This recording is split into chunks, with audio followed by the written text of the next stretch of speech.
O Senado aprovou ontem à noite o texto da reforma trabalhista. Agora é preciso a sanção do presidente Michel Temer para que as novas regras comecem a valer. Para entender melhor essa reforma e saber como ela vai mexer com a vida do trabalhador, a gente convidou o juiz do trabalho, Roberto Dalla Barba Filho, para começar o dia conosco. Tudo bem, doutor? Tudo Obrigado bem, pela presença. Estar aqui. Bom, vamos tentar aqui esmiuçar, são muitas novas regras, né? Certamente não vamos poder detalhar todas, mas vamos lá. Uma delas é a questão da multa por discriminação, que acaba de ser instituída. O que é isso?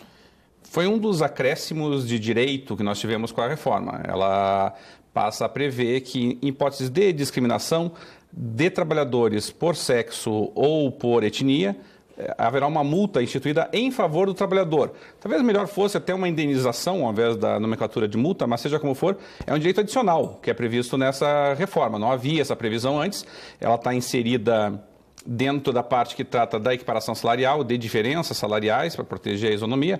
Então, foi um acréscimo importante, pelo menos no combate à discriminação salarial no ambiente de trabalho. Tá, outro ponto novo, digamos assim, é do trabalho em casa, né? Verdade. O que mudou nesse sentido? Nesse sentido mudou tudo, porque nós não tínhamos uma disciplina específica para teletrabalho. Havia um vazio. Nós utilizávamos recursos de analogia, utilizávamos recursos de comparação com outras normas, mas não havia nada que disciplinasse especificamente o teletrabalho. Agora há uma série de dispositivos tratando desse tipo de modalidade de trabalho. O mais significativo e talvez impactante deles é que ele exclui os trabalhadores em regime de teletrabalho da disciplina de horas extras, da disciplina de jornada de trabalho prevista na CLT. Então, a princípio, se ficar caracterizado, registrado como teletrabalho e for efetivamente um teletrabalho por parte do empregado, a princípio não se aplica a ele as limitações de jornada de trabalho. A empresa ela vai ter que fornecer equipamentos para essa pessoa fazer o trabalho em casa? Depende da modalidade de trabalho, mas na esmagadora maioria das vezes, sim. Tá? É porque em alguns casos o teletrabalho se limita apenas ao encaminhamento de alguns e-mails, ao encaminhamento de alguns relatórios, que se o empregado tiver esse equipamento em casa, a princípio não seria necessário. O que não pode de forma nenhuma é haver a transferência da responsabilidade. Então, se porventura o trabalhador não tiver já na posse de equipamento que seja necessário e essencial para esse serviço, é obrigação do empregador fornecê-lo. E a questão do trabalho intermitente? Essa é uma das grandes novidades dessa reforma trabalhista. O trabalho intermitente, ele nunca existiu nada parecido no direito brasileiro. Ele é adotado em alguns países europeus, a Inglaterra possui uma modalidade similar a essa que foi implantada, com o objetivo claro de combate a desemprego, porque ele é um regime de trabalho mais precário, por assim dizer. Ele permite a manutenção do vínculo, embora não haja efetivamente prestação de serviços por longos períodos. Então, ele ao mesmo tempo ele atende a necessidades sazonais ou temporárias do contratante. Na Inglaterra, os resultados foram, pelo menos da finalidade de combate ao desemprego, funcionou. A Inglaterra tem o menor índice de desemprego desde a década de 70, depois da implantação desse regime de contratação.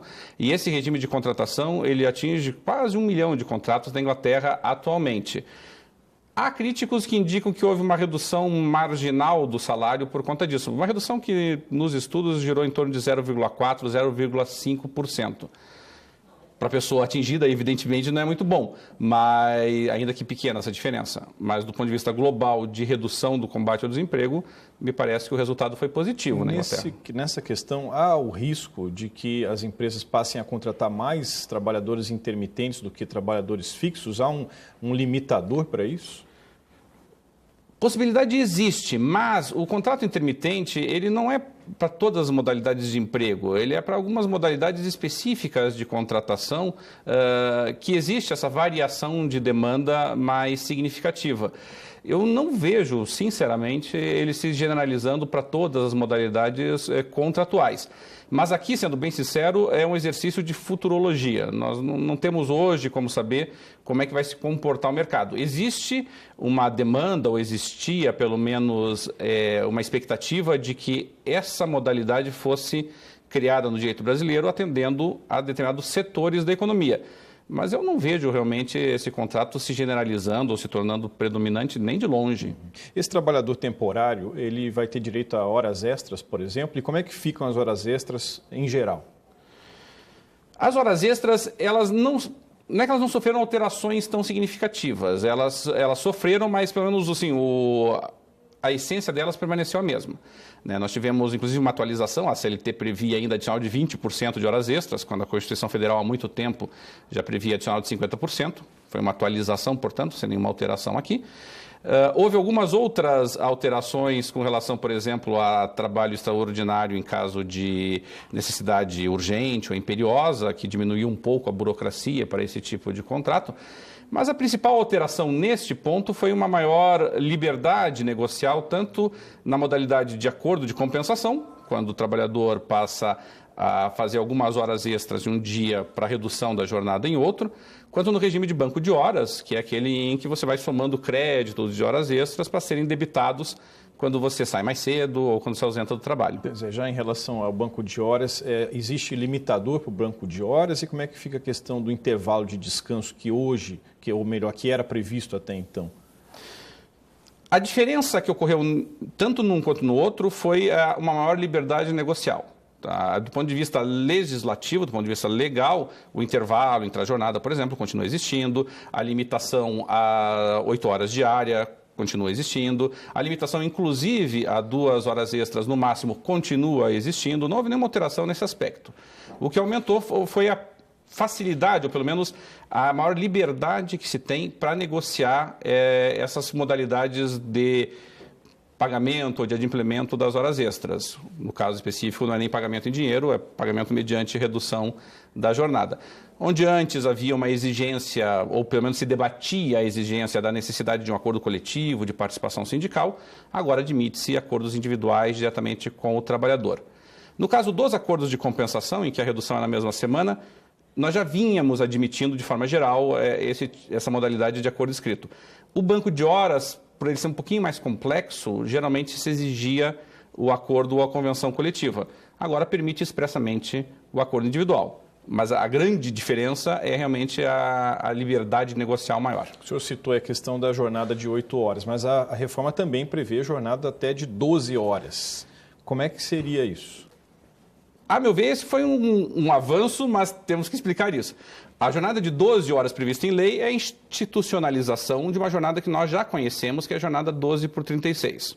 Tá? Ou seja, expressamente prevista e autorizada é a 12 por 36. Que, rigorosamente falando, é utilizada fartamente em vários setores da economia, como o setor de saúde, como o setor de vigilância. Aqui, desculpe só para interromper, só para a gente detalhar bem, são 12 horas de trabalho por 36 de folga. É isso? Isso mesmo. Tá. No regime 12 por 36, então, só para esclarecer, a pessoa trabalha 12 horas seguidas, com direito ao intervalo, naturalmente, para obter 36 horas de descanso. Novamente, só para a gente colocar em perspectiva, para o trabalhador em geral, o direito a descanso de uma jornada para outra é de 11 horas. Então, mesmo quando não havia previsão legal dessa jornada de 12 horas, a jurisprudência, os tribunais acolhiam essa modalidade por entender que ela é fartamente mais benéfica ao trabalhador. É uma demanda do setor, inclusive. Então, o trabalhador passaria a ter 2 horas extras a mais do que o permitido, né? Porque o permitido seria fazer 10 horas no máximo, agora permitido é 12, mas porque ele recebe em troca mais do que 3 vezes horas de descanso. Então, é uma demanda muito específica do setor, mas que estava sendo feita ao largo da lei. A lei não tinha essa previsão, não tinha essa autorização. Era apenas uma interpretação mais benéfica. Agora, institucionalizado esse direito. Ainda em relação à carga horária, ações como, por exemplo, a troca de roupa, né, quando a pessoa chega na fábrica, por exemplo, tem que trocar a roupa, ou a questão do transporte também até a empresa, tudo isso mudou ou continua fazendo parte da jornada? A questão de cursos também dentro das empresas, isso vai contar como trabalho ou não? Vamos pegar, por exemplo, a questão da troca de uniforme, que é uma questão sempre muito discutida para nós.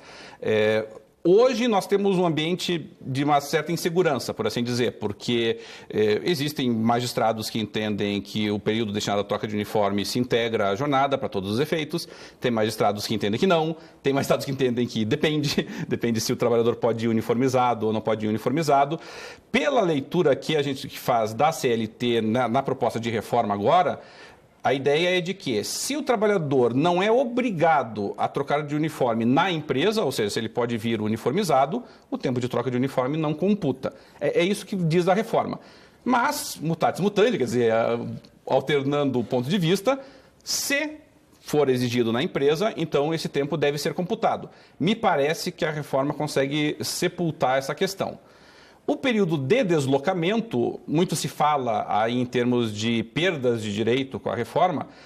A reforma, objetivamente, ela reduz poucos direitos previstos legalmente, expressamente. O que ela dá é maior liberdade negocial para alguns dos direitos. O tempo de deslocamento, esse é uma perda manifesta, contudo. Tá? Que é uma norma que previa que o tempo de deslocamento para o trabalho, quando fornecido pelo empregador e desde que não houvesse transporte público adequado ou compatível com os horários de trabalho da pessoa, esse tempo seria computado. Então, é uma situação bem específica, bem circunstancial. Mas havia essa previsão. Não é uma previsão antiga, é uma previsão relativamente nova, mas havia. Agora não. Agora extingue-se, ou seja, mesmo quando o empregador fornece o transporte, mesmo quando o empregador concede essa benesse, não havendo transporte público, ainda assim não computa. Lembrando que nunca computou esse período de deslocamento quando o empregador não fornecia o transporte. Isso também era pacífico. Em relação às férias, a previsão de dividir até em 3 períodos. Essa divisão, ela vai ser de acordo com o que o trabalhador quiser? O senhor acredita que realmente o trabalhador vai ter condição de negociar isso com o seu chefe direto ali? Se o chefe disser, não, você vai dividir suas férias em 3 vezes, o que ele faz nessa situação? Em tese, o fracionamento das férias era um direito do empregador de concedê-lo desde que devidamente justificado. Agora, ele permite esse fracionamento em até 3 vezes, antes era no máximo em 2, e já não é mais excepcional. Ele se transformou parte do nosso sistema jurídico agora. Então, antes não podia nem sequer fazer esse fracionamento para pessoas mais idosas ou para menores, e agora permitiu também que menores que trabalham, desde que devidamente autorizados, podem fazê-lo. Nós esperamos, é claro, nós partimos do suposto sempre da boa-fé. Nós partimos do suposto sempre de que as pessoas estão confiando umas nas outras, estão agindo de boa-fé umas com as outras e estão atendendo aos interesses umas das outras. O pressuposto é esse. É isso que nós gostaríamos de ver.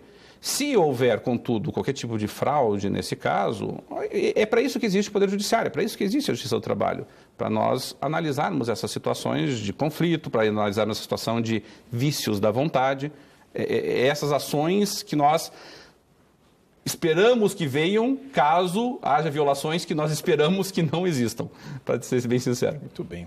Bom, obrigado pela presença do senhor. Até uma próxima oportunidade. Certamente muitas dúvidas aí a gente não teve tempo aqui de responder.